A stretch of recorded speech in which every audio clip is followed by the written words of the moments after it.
Guys, good morning. তো happy Savitri to all of you. তো আজকে হলো সাবিত্রী অমাবস্যা। তো আমরা এখন এই যে বেরিয়ে পড়েছি, মন্দিরে যাচ্ছি। তো এখন 8টা বেজে গেছে, খুব ব্যস্ত আছি। তো আসি মন্দির থেকে, তারপরে কথা বলছি। আর হলো এই হলো আমার লুক। তো আজকে সকালবেলা এই যে আমি মন্দিরে যাওয়ার সময় এই যে এরকমভাবে সেজেছি, খুবই সিম্পলভাবে। তো তারপরে এই যে তারপরে চলে আসলাম মন্দিরে। আর মন্দিরে এসেই দেখি এত ভিড়, এত ভিড়। ভিতরে গিয়ে তো আমি একদম স্নান করে চলে এসেছি, মানে গার থেকে টপটপ করে পড়ছিল, এত ভিড় সেদিন হয়েছিল মন্দিরটায়। তো সবাই এসছিল। তো এই যে পুজো দেওয়া আধা ঘন্টার ভিতরে আমার পুজো দেওয়া কমপ্লিট হয়ে গেছিলো। তো তারপরে এই যে চলে এসেছি বাড়িতে, এখান থেকে বেরিয়ে। আর এত গরম ছিল, মানে রোদ এত পড়েছিল সেদিন। তো তারপরে আর যেহেতু ঘরের কাছে ছিল, তো কাছাকাছি মন্দিরটা ছিল বলে ওইখানটায় গিয়েছিলাম। তো তারপরে ঘরে চলে এসেছি। ঘরে এসে তারপরে হলো আমি কি করলাম, ঘরে এসে ঘরে আবার সকালে তো পুজো ঘরে করেছিলাম। তো পুজো করে যে শাড়িটা আমি এনেছিলাম, আর একবার ওটা আমি ওইখানে ঠাকুরের কাছে রেখে সব কিছু রেখে আর একবার আমি পুজো করে নিয়েছিলাম ঘরে। আর একবার একটু ভালো করে পুজো করেছিলাম মন্দিরে, যেহেতু মানে ননারা ছিল, ননারা তো ওখানে পুজো করে দিয়েছেন, কিন্তু মনটা আমার মানছিল না। আর ঘরে আসার পরে বলে যে স্বামীকে বি পুজো করতে হয় ওই দিন। তো সেই কারণে আমি এখানে একটা সাইডে একটা চেয়ার রেখেছিলাম। আর এই যে ঘরে বি আমি আলাদা করে সাবিত্রী নামে একটা ঘর বসিয়েছিলাম। আর এই যে ঘরে মন্দিরে, ছোট মন্দিরে আমি এরকমভাবে আমি পুজো দিয়েছিলাম। আর এই যে কাপড় আর আমার সব কিছু সিঙ্গারের সব কিছু জিনিস আমি রেখেছিলাম।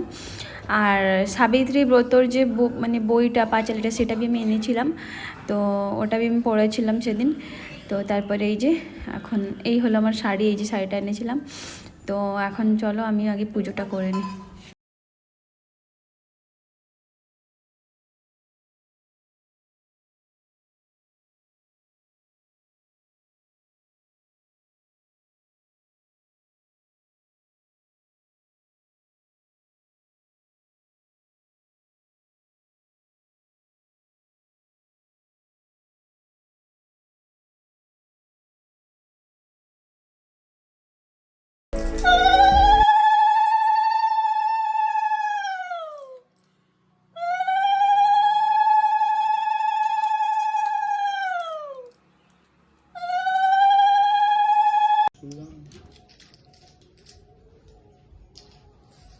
একটা কথা বলি গাইজ, যে এটা হলো আমার সেকেন্ড টাইম সাবিত্রী।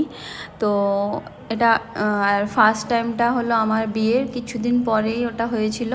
মানে ওই আমার বিয়ে হয়েছিল এপ্রিল মাসে, আর মে মাসেই পড়েছিল সাবিত্রী আগের বছর। তো ওই 1 মাস পরেই ছিল। তো ওই টাইমটা আগের বছর আমি মানে সেরকম ভালোভাবে করতে পারিনি, আমি ঘরে ছিলাম। আর আমার হাজব্যান্ড বি তখন ছিল না ঘরেতে।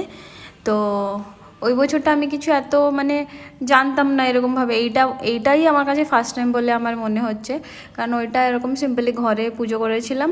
আর এরকম নতুন শাড়ি এরকম পুজো করে ওদিন পরেছিলাম। তো আর এটা হলো আমার সেকেন্ড টাইম। তো এই যে আমার পুজো করা হয়ে গেছে। আর যে ওই নালি সংখ্যা ওটা এনেছিলাম, আর মঙ্গলসূত্র আর সিঁদুর ওটাও আমাকে পরিয়ে দিচ্ছিল এই যে। তো আর সেদিন তো ওর ছুটিও ছিল না, তো তাই মানে সকাল সকাল যত তাড়াতাড়ি হতে পারে আমি পুজো কমপ্লিট করেছিলাম। তো তারপরে আমরা কিছু প্রসাদ খেয়ে দেন তারপর দুজন মিশে কিছু ফটোশ্যুট করছিলাম এই যে। তো তারপরে আর ও বেরিয়ে গেছিলো অফিসের জন্য। আর আমার তো ফাস্টিং ছিল সেদিন, তো শুধু ফ্রুটস এইসব আমি খেয়েছিলাম। আর ওর জন্য করেছিলাম এখানে ডালমা করেছিলাম আর পরাটা করেছিলাম। আর সেদিন তো টিফিন ও আর নেয়নি, ও দুপুরবেলা এসেছিলো ঘরে। তো এই যে ডালমার পরাটা ওর জন্য এই যে রেডি করছি। তো তারপরে দুপুরবেলা ও এসে খেয়ে চলে গেছিলো। দেন খেয়ে যাওয়ার পরে আমি যে শাড়িটা ছিল, ওই শাড়িটা যে পুজো করে এনেছিলাম, এই হলো আমার সেই শাড়িটা। আর শাড়িটা যেহেতু পরতে হয়, পুজো করে আসার পরে শাড়িটা পরতে হয়, তো সেই কারণে বিকেলবেলার দিকে আমি এই যে শাড়িটা একটু পরেছিলাম, পরে কিছু ফটো তুলেছিলাম। তো টাটা, আজকের মতো এইটুকুই। তো ভিডিওটি ভালো লেগে থাকলে অবশ্যই লাইক, কমেন্ট, শেয়ার নিশ্চয়ই করে দেবে।